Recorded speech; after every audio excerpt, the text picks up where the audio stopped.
So, in this episode, we're going to be tackling questions like how do you manage the balance between your personal goals and family responsibilities, and a whole lot of other questions. So, stay tuned, and we're joined by Coach Sierra. I am so happy to have you. So maybe you can tell us a bit about yourself and your experience as a mom. Absolutely. So I am a business coach. I've been a business coach for about 5 years now, but I've been an entrepreneur and a small business owner since 2015. So this is actually year 10 of being in business altogether. I've been a mom for 11 years, and I was actually a very young mother. I had my kid when I was 16 years old. He is 11 now. It's been a journey. It's been a journey. I was in high school, and even then, before I even thought about being in business, going through school, finishing high school, going into college, it was always an obstacle trying to balance being a mom when all my other friends are pretty much being teenagers and living life. I had to make sure that my main focus was my son, making sure that he had food to eat, making sure that he had somewhere to live. And granted, I've always had a great support system, but at the end of the day, he's still my kid. So I had to kind of, focus on making sure that everything about him and his well-being is good. So it's been a constant journey of being a mother and balancing all different types of things. And even today, being the business coach and the life coach that I am, I'm back in school for a degree, for another degree, I should say. And still juggling because now he's about to go to middle school. So that's going to be a transition for both of us. So it's never ending. But I love being a mom. I honestly, the reward of being able to go in day in and day out, to really continuously do it and not give up and not, do something extremely, dangerous and things like that. That's one of the things I could say about being a mom, is that it is very rewarding and it's just a blessing. Like they say, have kids, they say it's a blessing. Yeah.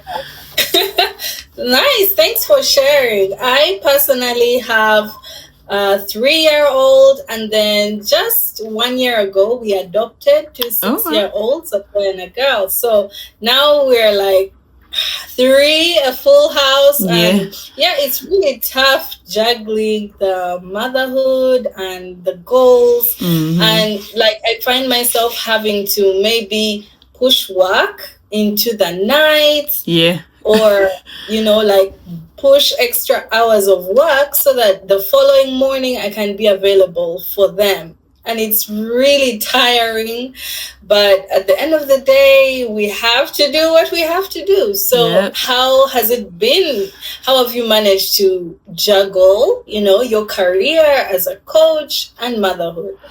So for me personally, at some point, I didn't have it all together. At some point, I would primarily be focusing on waiting until the late nights and the wee hours of when he sleep to get everything done, or just choosing not to do anything at all. Like, if I'm going to be honest. But now I actually have incorporated a morning routine where I wake up 2 hours early before I even get him up, so that I can get whatever I need to get done for myself. And it's usually more so like a personal standpoint. So I do like my morning prayer, meditation, journaling. So just kind of like things that focus and are centered within myself, so that before I start to give into somebody else, that I have that time within myself. So I always like to have at least an hour or two to myself. Sometimes I can only get maybe an hour and a half, depending on how early I get up. But that's one of my main things. I make sure that I center my morning based upon myself. And then during after that in the morning, I typically get him up, and he's self-sufficient at this point because he's 11, so I don't have to pick out his clothes or do anything like that. He typically picks his stuff out the night before. I'm a real routine person, so we make sure that everything is done for the morning the night before. So all he has to do is get up, brush his teeth, wash his face, put on his clothes, and then I make his breakfast the same time that I'm up before he is up. And then that way his breakfast is done when he gets up. All he has to do is sit down, eat his breakfast, and I'm just continuing to get myself together. And then we're out the door, and then I drop him off to school, and the rest of my day goes into being a coach and everything else. Wow. Yeah, that's kind of similar to how my day goes. Yeah. Because I also have to wake up like at 5 a.m. so that I can get those first 2 hours to do everything for myself, and also like preparing for the day, so that by the time 8 a.m. reaches, I am seated at my desk doing, productive work for the business and all that. Yeah, that's really nice. And how about other family responsibilities, like your moms or your sisters? How do you balance all of that and incorporate it? I'm working on that, because I feel like with the other parts of my family, they definitely don't get me as much as they should. But I try to incorporate at least maybe a day or two where I kind of go to my mom's house and, hang out with her. But we have similarities and things that we like to do. So sometimes I could be home, she could be home, and we could just be on FaceTime and we could talk. So we don't always maybe have that in-person connection more than we have like the picking up the phone and sitting and talking. Because a lot of times we'll talk about like our scriptures that we were reading, or even the TV shows that we watch, because we watch similar TV shows. I'm like slowly turning into my mom. But I'm not complaining. But yeah, right now it's definitely not prioritized as much as I would like. But we do try to at least once a month, twice a month, my mom will cook dinner and, we'll come over and we'll eat together, watch TV. But everybody our family dynamic has always been like that. Everybody kind of is just to themselves and will kind of just be together. So we don't have like where some families, their tradition, like they have dinner on Sundays every Sunday. Like we've never really had that dynamic. We all just kind of coexist in a house growing up. So yeah, I guess that's probably why it's not super, super like high priority, but I try to spend at least, if not once a week, I try to stop by and stay around for at least a couple of hours every so often. Yeah, that really sounds good. And I think mine is also the same, where with the dynamic and the fact that we're not like really, really that close. Yeah. But at least every other time we can pop by and visit and take the children, because she really loves them and loves hanging around with them. They love her, and but it's always fun, especially like when I get to leave the kids with her. Yes. And then do my own things. Yes. So I can like take a break and breathe and go back to those times when I had no kids. But it's super great. Yeah. See, my son, he's more of a, like, he has friends that he hangs out with. He hangs out with his other grandparents. So like that's the one thing I can say, like, for our dynamic, like he's not always up under me. Like he kind of can go and do his own thing. And it's probably just from the dynamic of him being raised in my mom's household with me and seeing like, okay, everybody's kind of like not relying on each other, but relying on each other. So a lot of the times, like I can even like say, hey mom, I got to go run somewhere. And she'll be like, okay. And she'll know like I'm coming to drop him off, and I'll tell him like, hey, either I'm coming back at this time or I'll see you tomorrow. So he's used to it. Okay, that's nice. I think like as they grow older, because now that Chris is 11, more independent, you don't have to help him with the potty. Yes. So as they grow older, maybe it gets like freer for you to focus on your career. Yes, but listen, because it wasn't always like this. It wasn't always like that. Yeah. I can't wait to get there. You'll be happy, trust me. I know, right? So what's one piece of advice you wish you were told before being a mom? It's a lot. I honestly would say, that's hard. What's one piece of advice that I would want to be told before I became a mom? I definitely would say the biggest one would be that pay attention to the fact that you are raising a kid. Because for me, I was a teenager. I was very young. So a lot of the things I was doing, even like with him being as young as 1, 2, like he was seeing everything that I was doing and observing and even seeing the situations that I was in. So I would tell any mom, like new mom or wanting to be a mom, like just be mindful that you are raising a kid and it starts from there. So even when they grow older and older and get to an adult, like all of those experiences that they go to when they are a baby, they don't really remember it, but it shapes who they're going to be as an adult. So I would just say be mindful, because I probably traumatized my kids. Breaks are definitely like my lifesavers, and even at the end of the night, sometimes I honestly, if I have a day where I didn't get a mental break in, my son will come home and he'll be like, "Oh, I'm ready to eat," or "Oh," like just want some type of attention. And we have a rule of thumb: give me an hour, give me 20 minutes. And I tell him this, and he doesn't really have the concept of time. Like, he'll look at his phone to be like, okay, at this time I can come bug you. But like sometimes he'll come knock on my door like, okay, your hour's up, like, are you ready? And I'm like, not yet, give me 5 more minutes. And most of the time it's just him wanting to either tell me about his day. Granted, I don't have days like that often, but it's usually a day where it's like it's too much happening in my head and I just need to not, like the other day when I was just like, I don't feel good, I need to get some sleep. I told him, I said, listen, go in there, heat up some leftovers, or if you want something different, make it, because he knows how to operate some things like the air fryer or the microwave. I'm going to bed. Make sure you go to bed at 9 o'clock. and that's that. It gets easier the older they get, because obviously when you have a kid that's your kid's age, it's kind of like you don't have that much of a time to say, hey, give me hours and hours and then I'll attend to you. But yeah, those breaks are a lifesaver.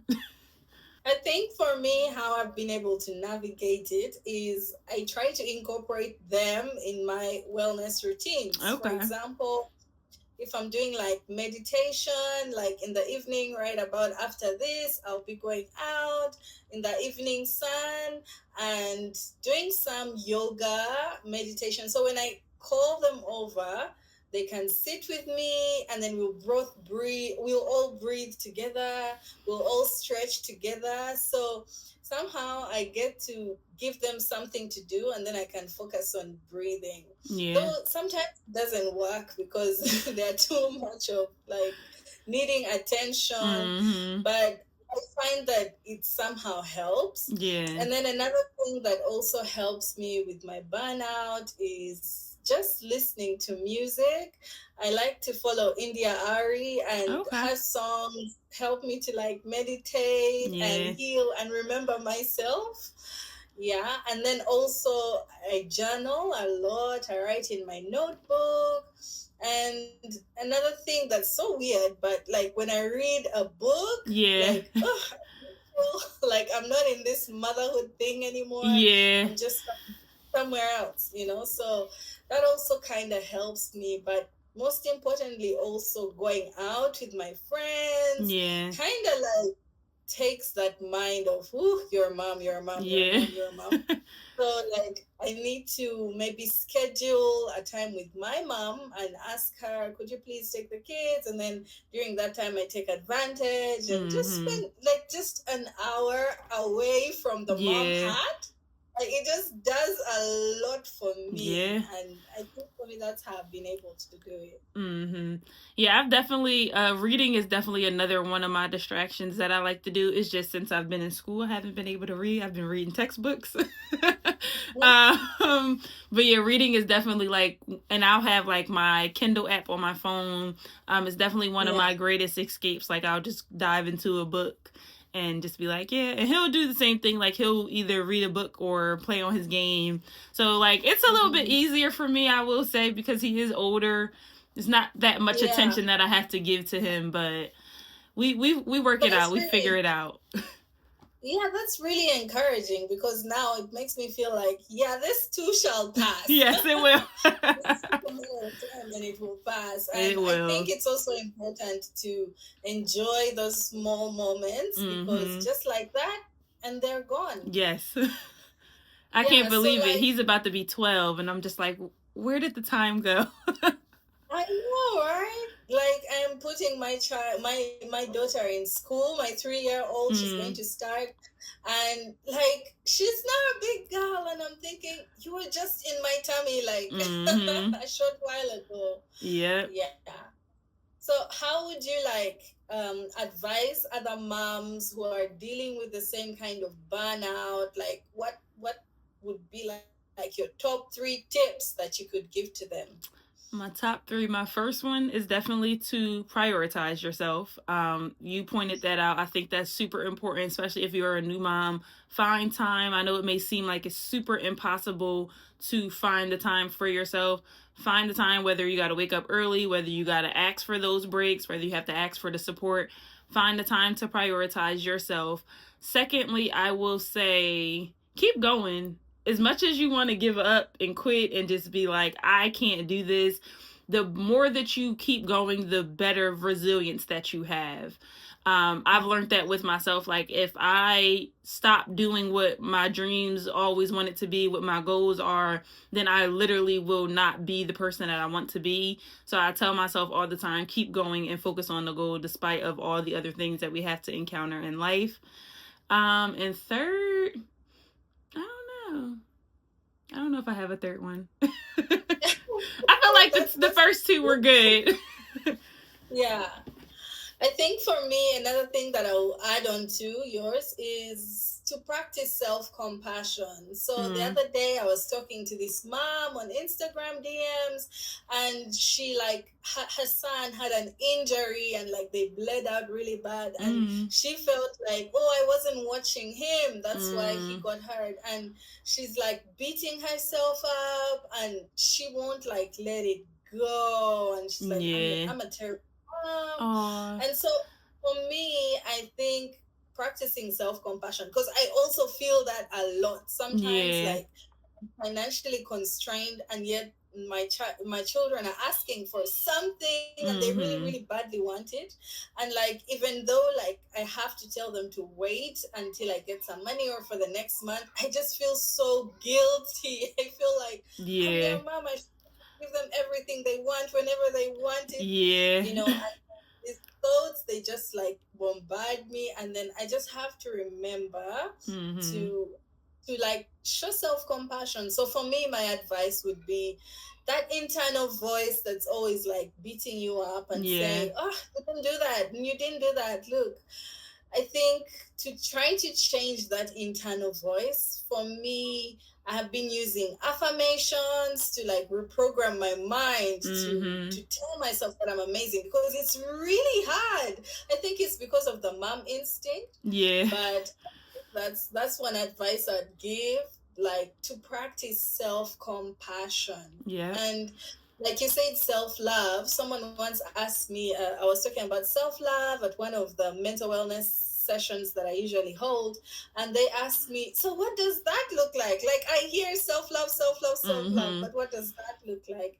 And I was telling them that it looks different for different people, because what I would feel relaxed and comfortable with is not what you would feel comfortable with. So, you know, just like pivoting off of that and finding what your go-to is, and then doubling down and doing that, because the mom guilt is real. The mom guilt will tell you, don't spend time on yourself, you could be doing this for your child, you know.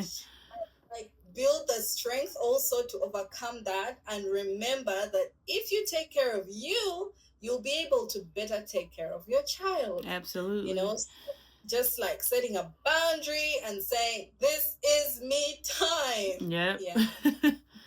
That's awesome. Yeah, I definitely agree. It took me a lot of years to realize that, and I don't think I even pinpointed the self-compassion thing for me, because I don't know, not to say I didn't experience mom guilt, I probably just didn't acknowledge it, because I definitely beat myself up for a lot of the things that I did or that I didn't do, but I don't, because I was so young, I don't think it registered to me until I got older.